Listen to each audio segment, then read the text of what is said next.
ubaba utsheleke umuntu u15 rand lo muntu owina u15 million kwilotho manje ubaba bekhala ukuthi lo muntu kumele amkhokhele imali yakhe ithi xaxa baba uzozichaza kabanzi baba ngendaba yakho baba awusanibona ekhaya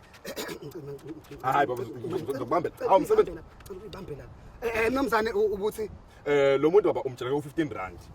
yena owina u15 million kwilotho manje ungasaqeda lapho yabona ke manje